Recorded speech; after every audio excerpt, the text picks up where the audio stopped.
And before that, I want to say one thing. She is my guru. Ma'am has taught me constitution. Ma'am has taught me international law. That is international humanitarian law. Thank you, ma'am. And I would like to introduce ma'am. Ma'am is working as an assistant professor with Amity Law School since 2018. Also recognized guide, co-guide, member of Board of Studies, member of Department of Research Committee and School Research Committee, academic coordinator, IQAC coordinator of Amity Law School. Ma'am has completed LLM in Human Rights from SNDT with 2 gold medals for securing highest marks in LLM and for best student in LLM, LLB from SNDT University, MCOM in Management, PhD from JJT University, Rajasthan, and also recipient of Shakhsiyat Award, Shakhsiyat Award from Constitution Club of India for providing legal aid. Ma'am is a life member of International Council of Jurists, Queen Anne's Gate, London. Also, 10 research publications, 8 workshops, 8 special lectures, 5 conferences, and ma'am is a guiding teacher for LLM dissertation in Amity Law School for 37 students. Ma'am has 8 years teaching experience, various subjects, in fact, almost all subject of law. Ma'am has attended various faculty development programs, presented 104 papers, and attended 108 national and international conferences. Ma'am is having professional experience of 28 years as an advocate, as an advisor, as a senior manager, and as a professor. Thank you so much, ma'am, for taking time, your valuable time from your busy schedule. Thank you so much. And over to you, ma'am. Thank you. Thank you. Thank you very much, Shobha. Thank you very much. Respected Rakhi Madam, faculties, and my dear students. I also thank the management of KG Shah Law College for giving me an opportunity to commemorate India's Samvidhan Divas with you all. So let us celebrate India's diversity and inclusion as part of our Indian Constitution. Today, we all will be celebrating 22nd Constitution Day, which is also known as the Samvidhan Divas, or we also call it as National Law Day also, right? And it is celebrated in India on 26 November every year. Now, if you give me permission, can I share the PPT with the students? Yeah, just a minute.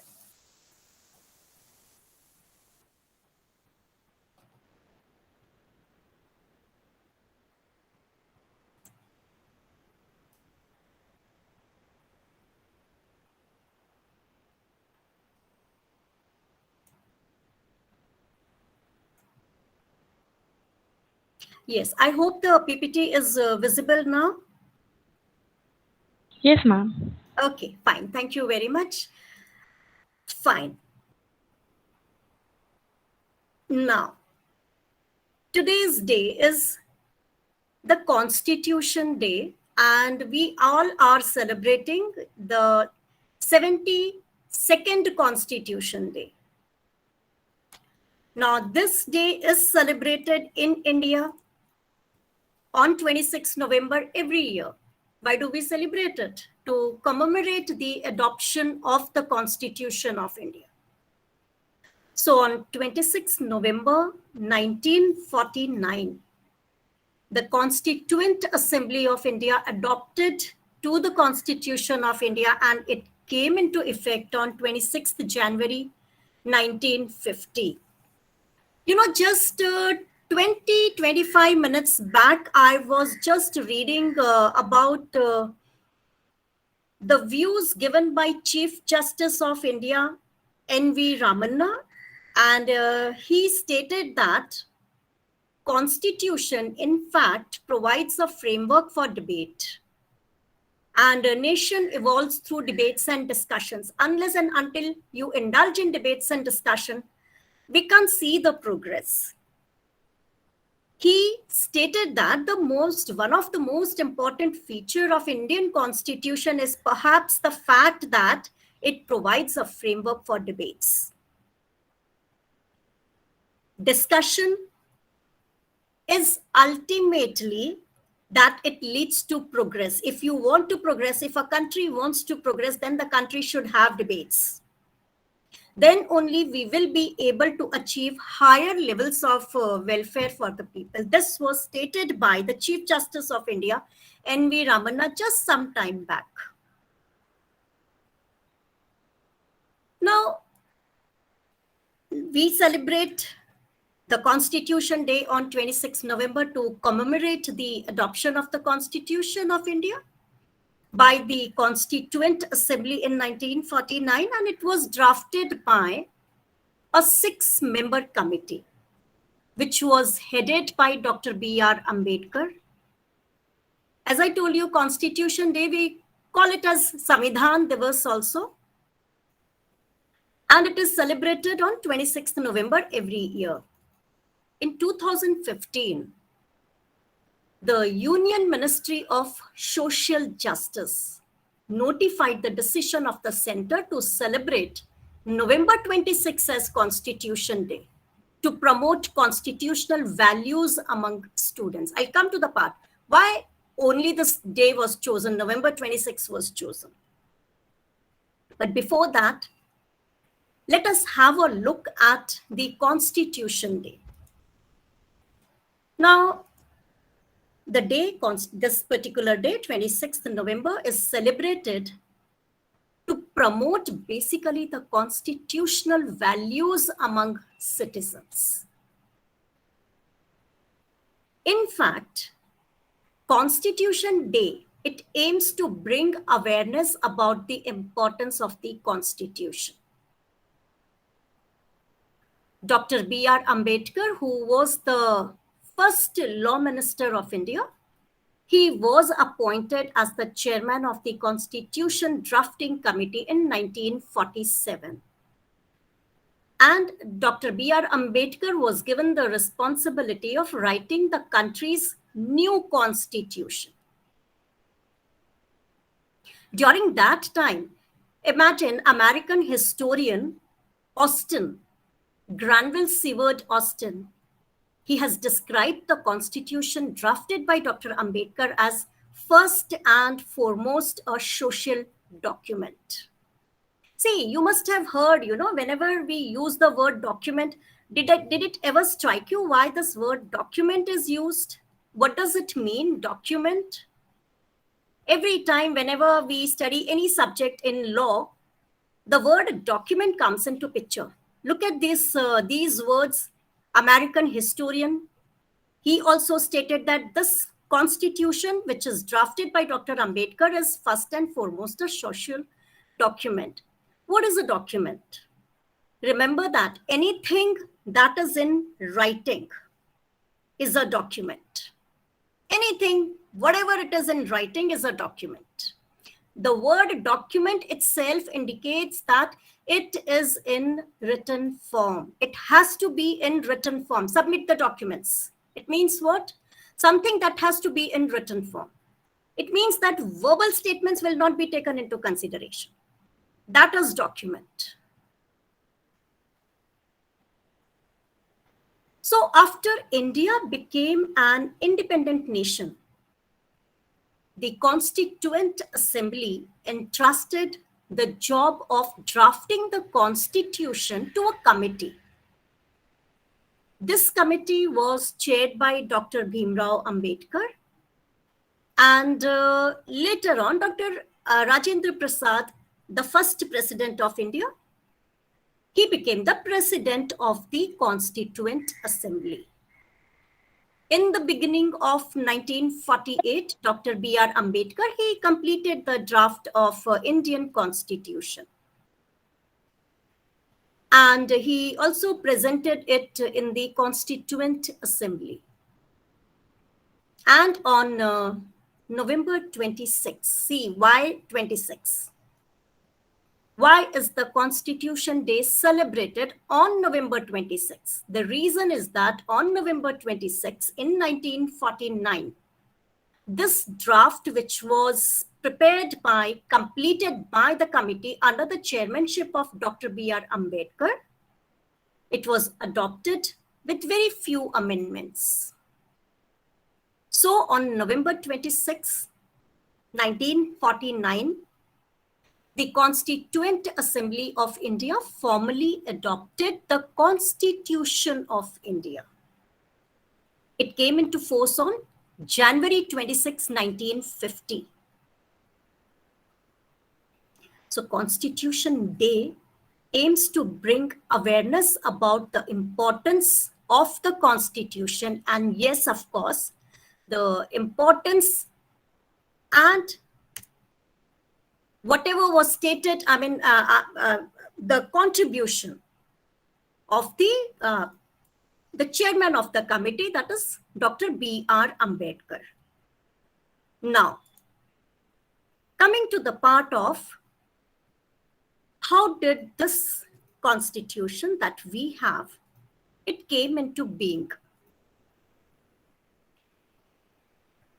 On 6th December 1949, the Constitution Assembly was formed and its first meeting was held on December 9. So Dr. Rajendra Prasad was appointed as its president and Dr. H.C. Mukherjee was the vice chairman of the committee. On 29th August 1947, the drafting committee, they appointed Dr. B.R. Ambedkar as its chairman, and there were other 6 members also. When we got independence on 15th August 1947, we celebrate the Republic Day to even mark the enforcement of the Indian Constitution back in 1934, that is on 26th January 1950. So back in 1934, the demand of the Constituent Assembly was made. At that time, Mr. M.N. Roy, a Communist Party leader, he introduced the idea. And this idea was taken by the Congress Party, and finally in 1940, the demand was accepted by the British government. So before independence, the Constituent Assembly met for the first time on 9th December 1946. And Dr. Sachidananda Sinha, he was appointed as the first president of the Constituent Assembly. This meeting, it continued till 24th January 1950. In fact, during this time, number of sessions were convened. Almost 10 to 11 sessions were convened, and they all met for around 166 days. During these 2 months between the adoption of the Indian Constitution and enforcement of the Indian Constitution,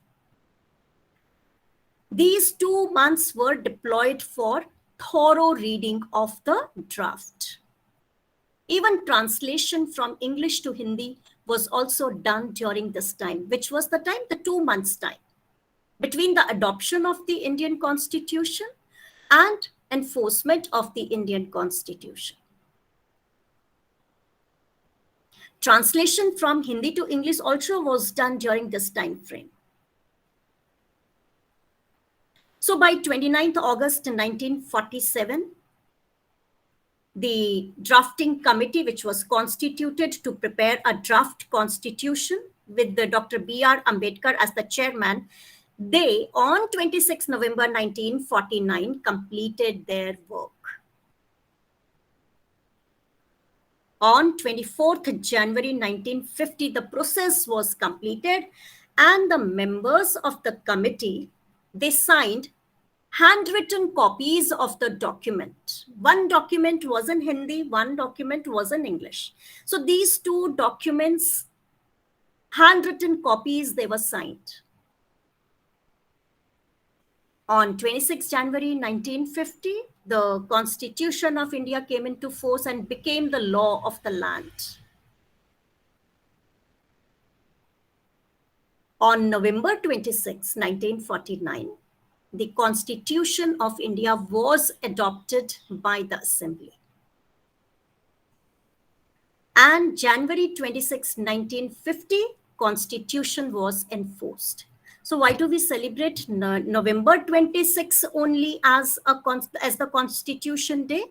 Because the Constitution of India was adopted by the Assembly on this day. And it was enforced on January 26, 1950. The Constitution of India that we have has borrowed features from other countries, including Britain, Ireland, Japan, USA. And it took almost 3 years to write the Constitution. Constitution of India, is a handwritten document. It is one of the longest handwritten documents in the world.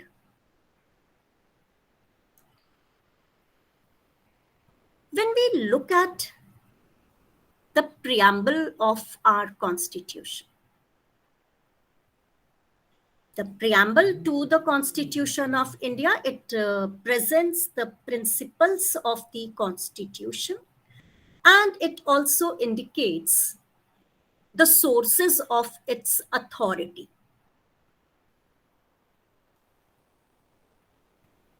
It was adopted on 26 November 1949 by the Constituent Assembly, and it came into being on effect on 26 January 1950, which is celebrated as the Republic Day in India.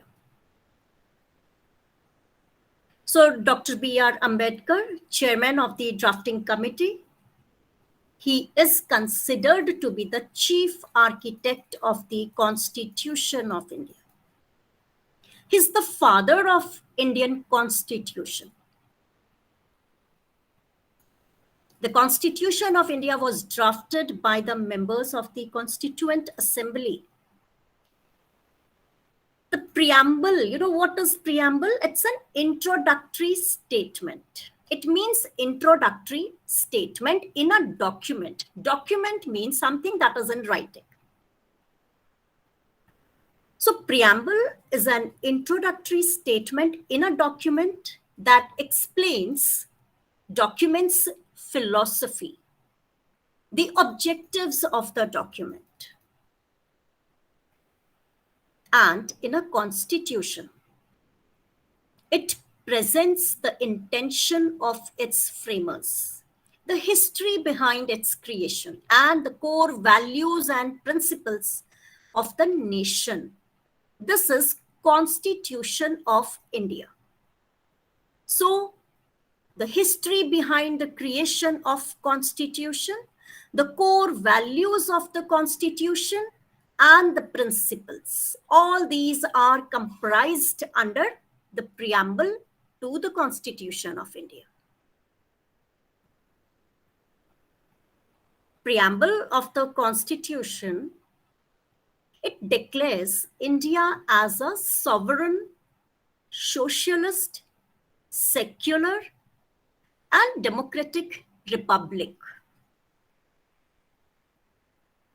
and aims to secure, the main objective is what? The core values, principles are what? Aim is to secure justice, liberty, equality to all citizens, and promote fraternity to maintain unity and integrity of the nation. Initially, the word socialist was not the part of the preamble of the Indian Constitution. And during emergency, by 42nd Amendment Act of 1976, the word socialist was added. This is the only amendment to the preamble. And the basic structure of the Indian Constitution stands on the Government of India Act of 1935. You know, the original handwritten copies of the Constitution, they are still preserved in helium-filled cases in the Library of Parliament House. The handwritten copies are still there. They're very, very nicely, properly preserved in helium-filled cases. And later on, in accordance with the Constitution, the Assembly elected Dr. Rajendra Prasad as the first President of Indian Republic at a special session which was held on January 24, 1950. Look at these three magical words: socialist, secular, integrity. These three words, they were included later when it was amended by the 42nd Constitutional Amendment Act in 1976. According to the Constitution, India is a sovereign, socialist, secular, democratic republic, assuring its citizens justice, equality, and liberty. And of course, it endeavors to promote fraternity also. So, Indian Constitution delineates fundamental political code, structure, procedures, even powers and duties of government institutions. It also, in fact, extensively explains the fundamental rights, the directive principles, and even the duties of the citizens. So what do the keywords in preamble stand for? Because see, when we look at the Constitution of India is the supreme law of our country. The document lays down the framework that demarcates fundamental political code, structure, procedures, powers, and duties of the government institutions. And it also sets out fundamental rights, directive principles, and duties of the citizens. So what do the keywords in the preamble they stand for? Pandit Jawaharlal Nehru had said in 1956, democracy has been spoken of chiefly in the past as political democracy, roughly represented by every person having a vote. But a vote by itself does not represent very much to a person who is down and out. To a person, let us say, who is starving and who is hungry. So political democracy by itself is not enough, except that it may be used to obtain a gradually increasing measure of economic democracy. This is what Pandit Nehru had said in 1956. Equality and spread of things of life to others and removal of gross inequalities is the foremost objective. And liberty, equality, and fraternity have also been made ideals.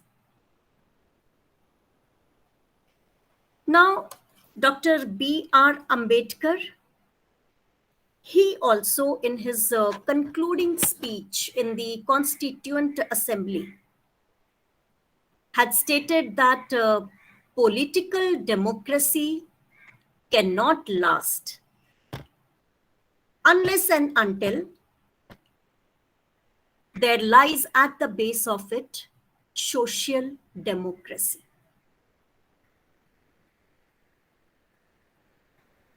What does democracy mean then? Democracy, in simple term, it means a way of life which tends to recognize liberty, equality, fraternity, which are not to be treated as separate items in a trinity. They, in fact, form a union of trinity in the sense that to divorce one from the other, that is to part away one from the other, is to defeat the very purpose of democracy.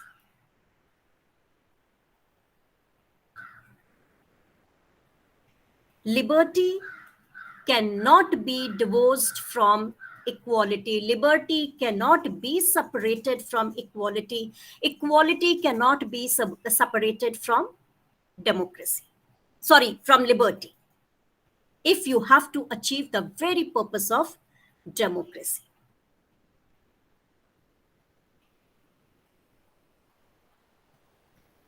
Nor can liberty and equality be separated even from fraternity. So preamble declares India to be a sovereign, socialist, secular and democratic republic. The very objective of the preamble, or the objectives that are stated in the preamble, are to secure justice, liberty, equality to all the citizens, and to promote fraternity to maintain unity and integrity of our country. Now, when we use the word "we, the people of India," it indicates the ultimate sovereignty of the people of India. What do we mean by sovereignty? Sovereignty means independent authority of the state, not being subject to the control of any other state or any external power. Sovereign authority, sovereign power. The term sovereign means that India has its own independent authority, and it is not a dominion of any other external power. In our country, the legislature has the power to make laws which are subject to certain limitations. But yes, those are sovereign powers. What do we mean by socialist? We use the word socialist. Look at the preamble. It speaks about we are a socialist state. The word socialist, it means achievement of socialist ends through democratic means. It holds faith in a mixed economy. Ours is a mixed economy where both private and public sectors coexist side by side. This word socialist was added in the preamble by 42nd Amendment, 1976. Secular. The term secular means that all the religions in India get equal respect, protection, and support from the state. There shouldn't be any discrimination of whatsoever nature on any grounds. This word secular was also incorporated in the preamble by 42nd Constitutional Amendment, 1976. Preamble also includes the term democratic. This term, democratic, it implies that the Constitution of India has an established form of constitution which gets its authority from the will of the people. And how the will of the people is expressed? It is expressed in an election. This is being democratic. Preamble also speaks about republic. The word republic indicates that the head of the state is elected by the people. In India, President of India is elected head of the state. These are some of the key words in our preamble, right? So what is the status of preamble in our constitution? Because preamble being part of the constitution, it is discussed several times in the Supreme Court. If you remember, we have this Keshwananda Bharti case and Berubari case. Berubari case was used as a reference under the constitution, which was on implementation of Indo-Pakistan agreement related to the Berubari Union, and in exchanging the enclaves which were decided for consideration by the bench in Honorable Supreme Court consisting of 8 judges.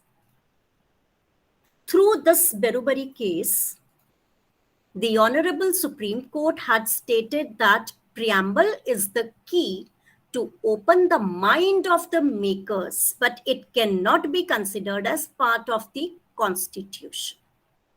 Therefore, it is not enforceable in a court of law.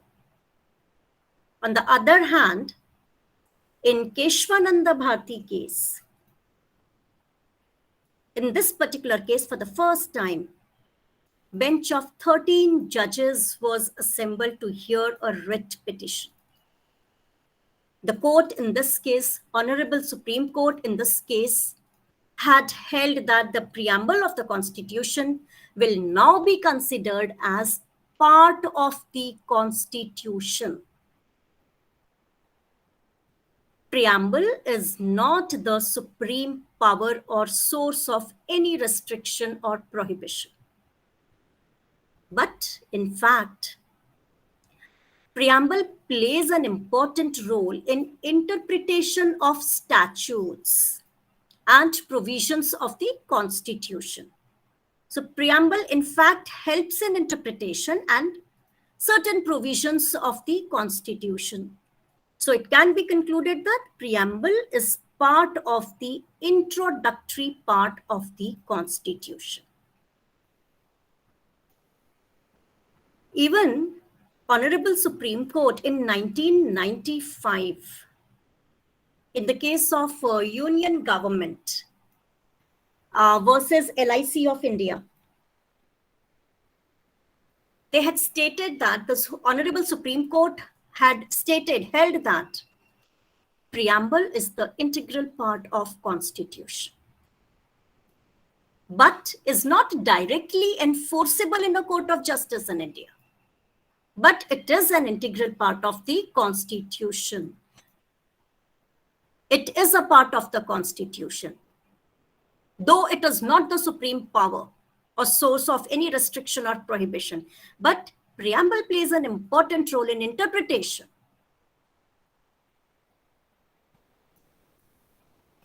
So, amendment of the preamble took place through 42nd Amendment Act 1976.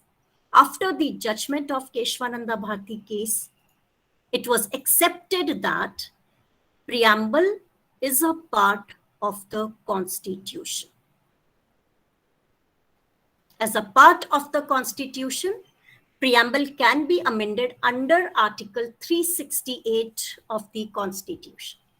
But basic structure of preamble cannot be amended, because the structure of the Constitution is based on the basic elements of the preamble. So as of now, the amendment, 42nd Amendment Act through 42nd Amendment Act 1976, the preamble was amended once. The term socialist, secular, and integrity, they were added to the preamble through 42nd Amendment Act of 1976.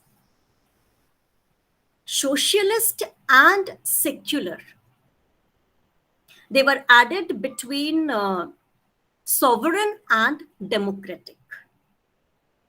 And the word unity of the nation was changed to unity and integrity of the nation.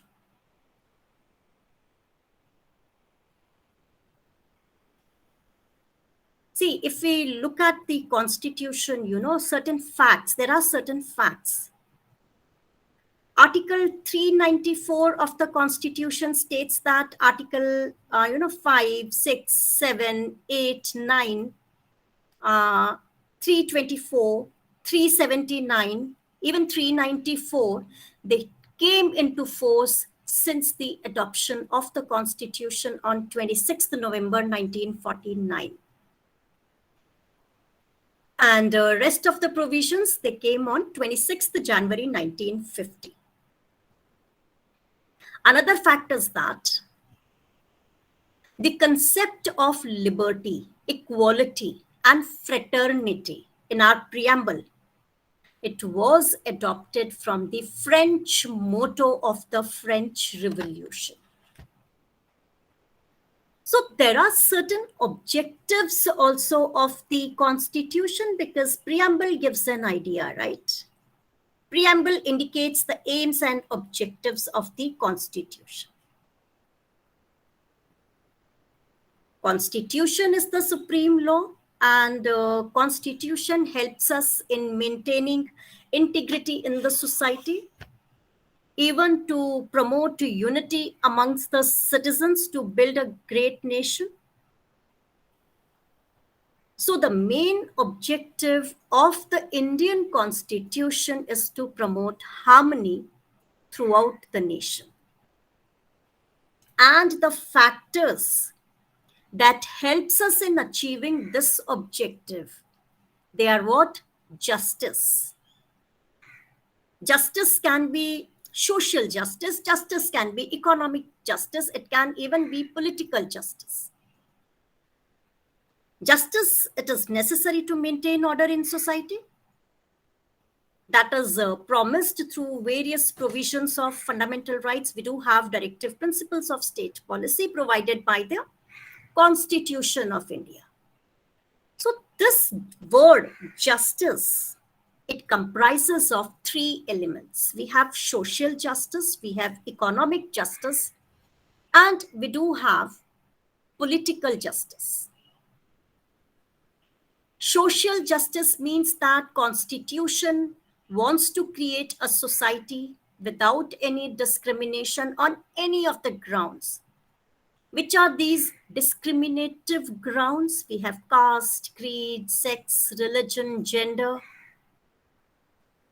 This is social justice.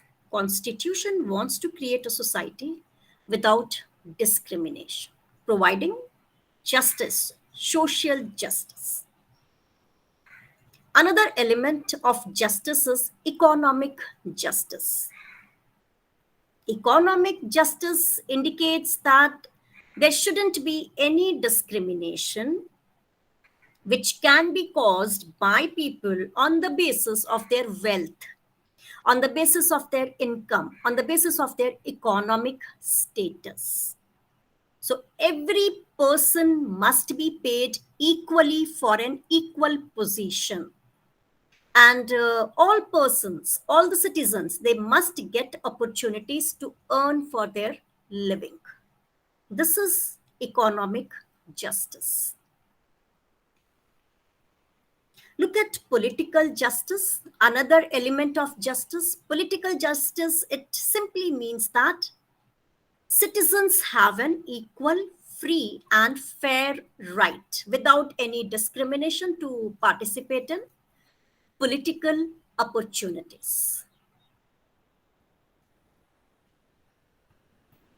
Another factor which helps in achieving the objectives as enshrined in our constitution through preamble is equality. Equality means no section of the society has any special privileges. All the people have been given equal opportunities for everything without any discrimination. So everyone is equal before the law. Liberty. Liberty means what? Freedom. For whom? For the people of this country. For what? To choose their way of life, have political views, and a behavior in society. So, liberty here does not mean freedom to do anything. Person can do anything, but in the limit set by the law. This is liberty. Fraternity. Fraternity is what? Feeling of brotherhood, emotional attachment with the country and with the people. Fraternity, in fact, helps to promote dignity and unity in the nation.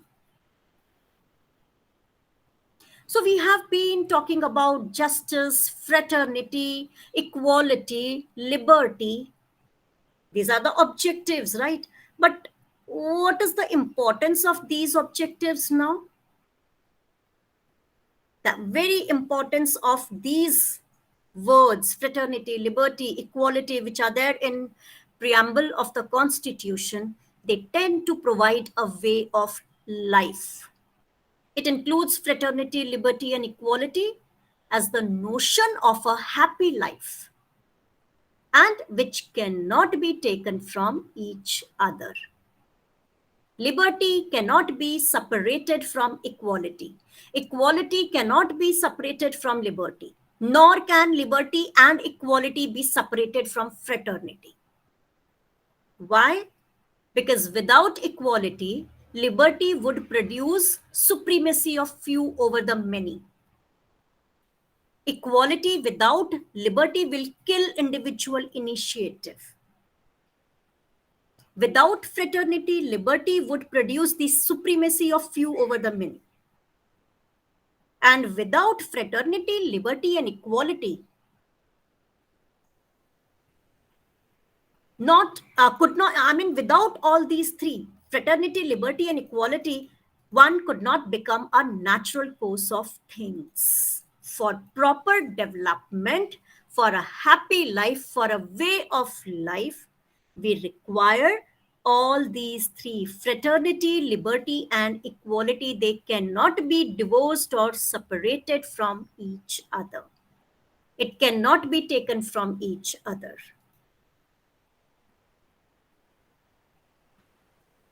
So, as far as the preamble of the Constitution is concerned,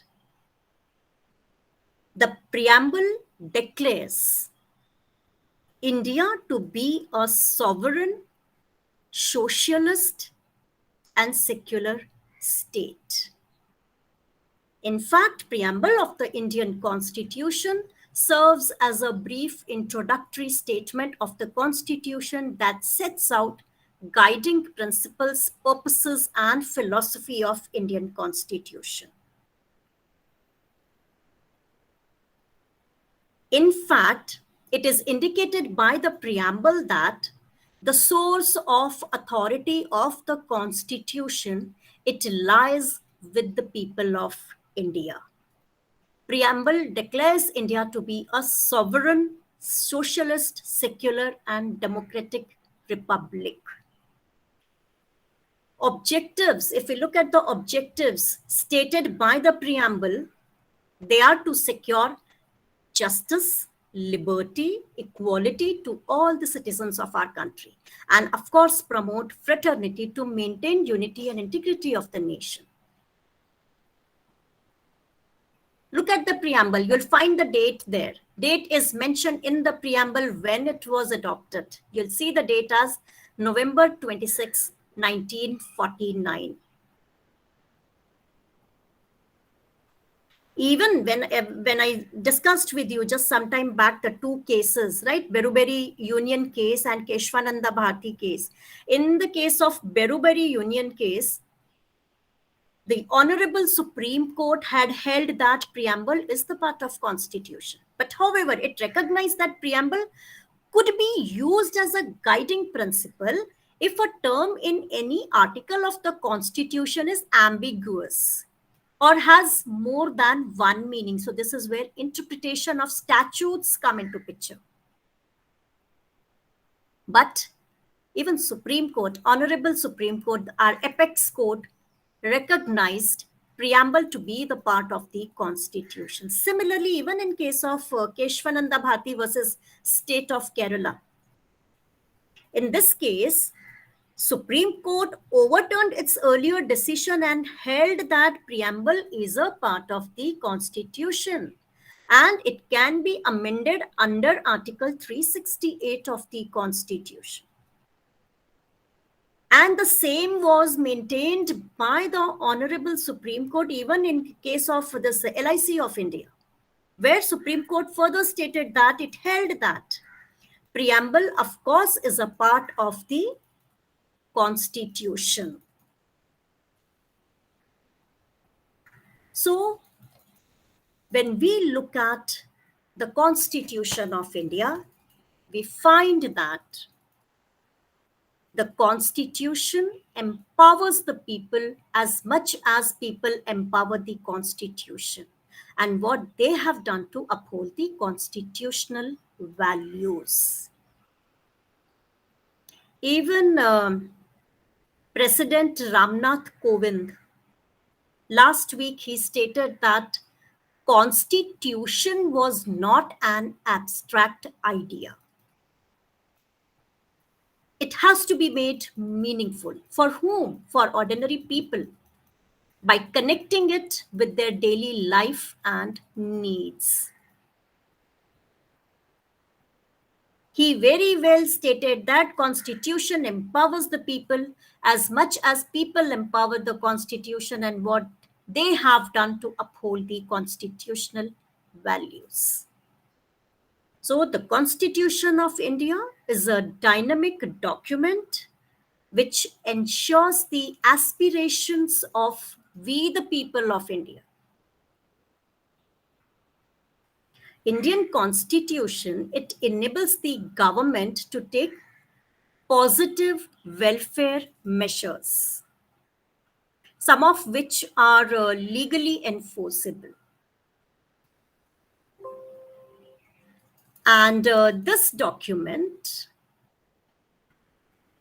in fact, it tends to provide power to the government for pursuing collective good of the society. This is the reason, we call it as a dynamic document.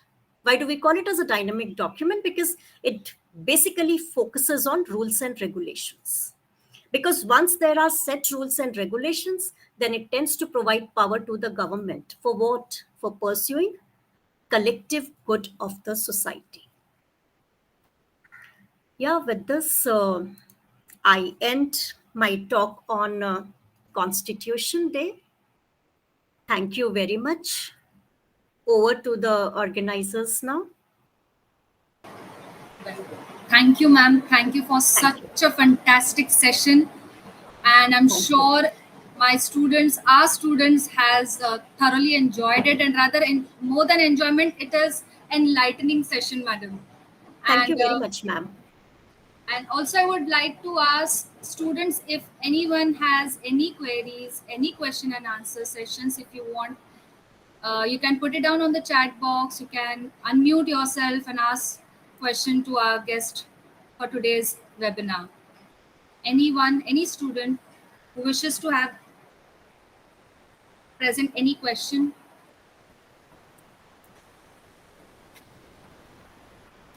Girls?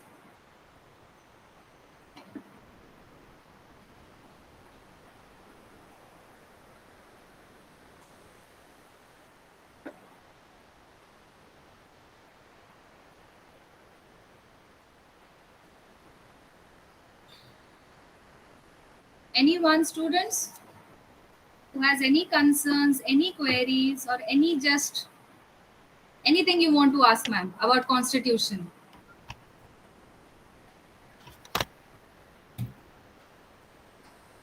All right. Well, Let me present myself for the vote of thanks. Good evening, ma'am. Good evening, ma'am. all. I, Professor Dipali Khawde, on behalf of Seva Mandal Education Societies, Srimati KG Shah Law College, I beg your pardon, Srimati Kamla Ben Gambhir Chand Shah Law School, present my humble vote of thanks to our guest, Dr. Rita Bansal ma'am. Thank you, ma'am. Today, on the occasion of 72nd Samvidhan Divas, we all are celebrating this day across the country. It was a very, very fantastic, I must say, it was enlightening sessions, highlighting key points on the Constitution. I myself am the master degree holder in Constitution, so this is one of the topic very close to my heart. Well, it gives me immense pleasure, madam, to present my humble vote of thanks to you. Thank you, Thank you. ma'am, for taking us through a thorough lecture or a discussion on the topic of Constitution, highlighting the historical background and explaining the importance of today's, that is 26th November. Why do we celebrate it as our Constitution Day? Also, you took us through the preamble. What is the importance of preamble? Why it is called as preamble? The philosophy behind this was so important for us to understand as a law student or a law faculty. You also enlightened us on the insight and the idea behind the keywords and every quality or the keywords incorporated in our preamble. Also, you highlighted us on few landmark cases with regards to preamble as a part of Constitution and underlining the doctrine of basic structure theory. Thank you, ma'am. Thank you so much. Thank you, ma'am. I further extend my vote of thanks to our management for their constant support and endeavor. I thank our principal, ma'am, Mrs. Rakhi Gadve, ma'am, vice principal, sir, Mr. Rajesh Kardak, sir, teaching and non-teaching staff, and all my dear students for participating for today's lecture and making it worthy, full and success. Thank you, ma'am. Thank you. It was an indeed fantastic lecture, ma'am. Thank you very much, ma'am. Thank you. So Thank here you. I conclude this today's webinar on Constitution Day. Thank you, ma'am. Thank you. Thank you. Thank you. Ma'am कशी बोलले मी चांगलं बोलला झालं असेल तर सांग